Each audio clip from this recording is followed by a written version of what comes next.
What's up, you guys? In this video, we're going to go ahead and talk about the housing bubble and how it is about to burst. Before I get into this video, please remind you to like the video, subscribe to the channel if you haven't done so already. Let's see why the housing bubble, which seems to be booming, is going to pop.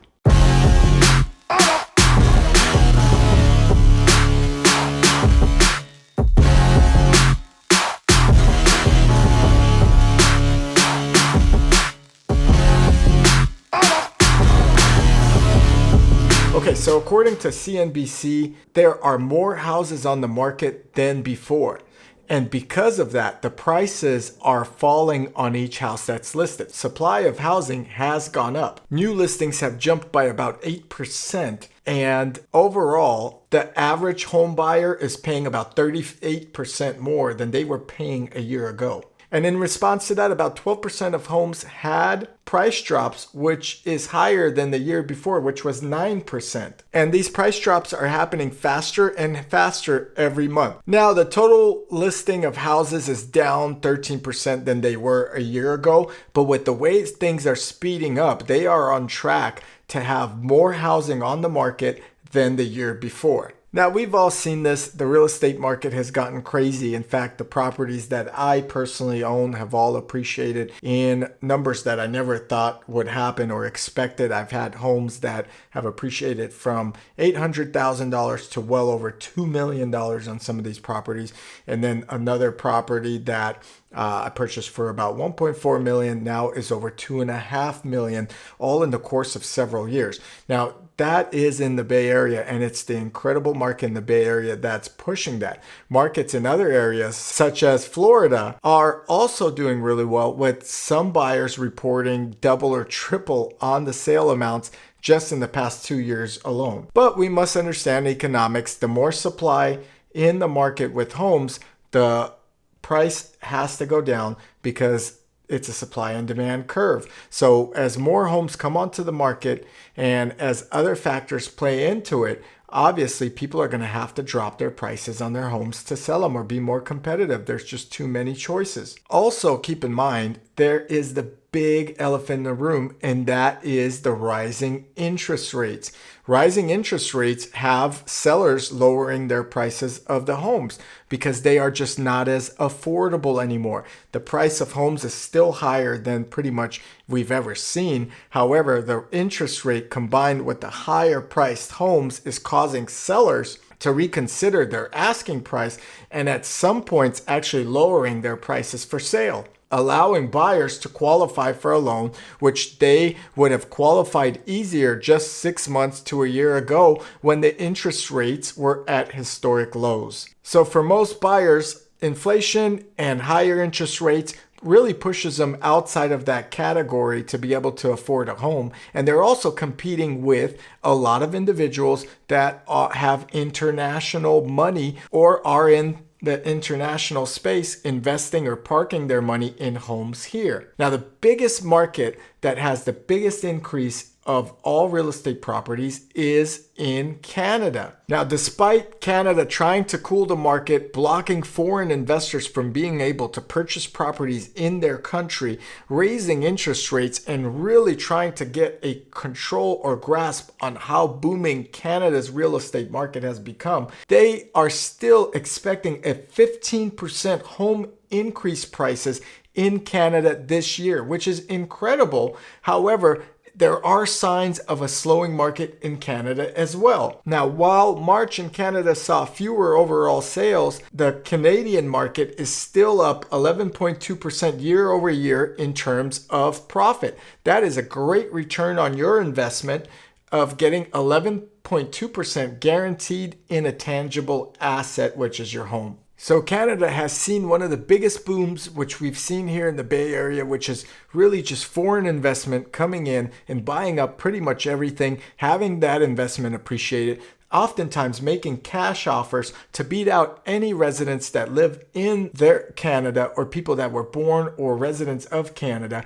And as foreign money always comes in, it pushes the price up, and the Canadian government decided to stop it. And that has slowed down the buying a bit. In addition, the Federal Reserve is also warning people that there is a federal housing bubble or a housing bubble. In fact, from 1999 to 2008, the market has experienced an irrational exuberance. And that pattern of what we're seeing from 2008 to today is actually the same curvature as potentially leading up to a crash that happened in 2008. Now, this is according to the Dallas Federal Reserve.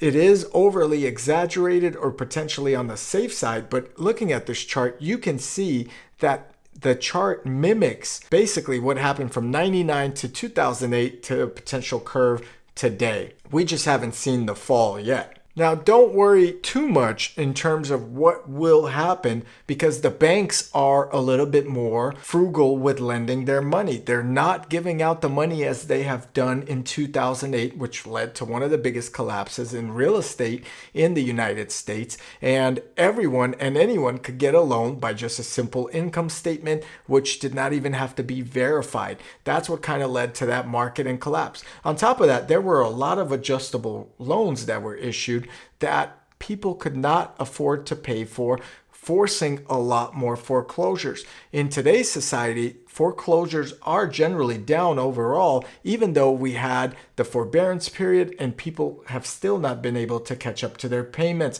But the government this time has stepped in and tried to help out. Another big thing we should also consider that even though the 2008 crash was majorly a financial crash with real estate tied in because of the type of irresponsible lending, and people that could not really afford housing were buying houses and the houses did not appreciate in time, forcing them to lose money or having an upside down home. Today, the supply cannot keep up with the demand. There are a lot more people in the world in general. There's a lot more people in the United States, and a lot more people are looking to buy their first time homes, such as millennials. So therefore, the supply cannot meet the demand. And that has been happening in many markets in the real estate sector where individuals are being forced to bid on homes that they don't particularly like. It may not be their dream house, and it may not be a house that they originally wanted. However, because of the lack of supply, they need to go ahead and make that bid anyway to start their family, etc.,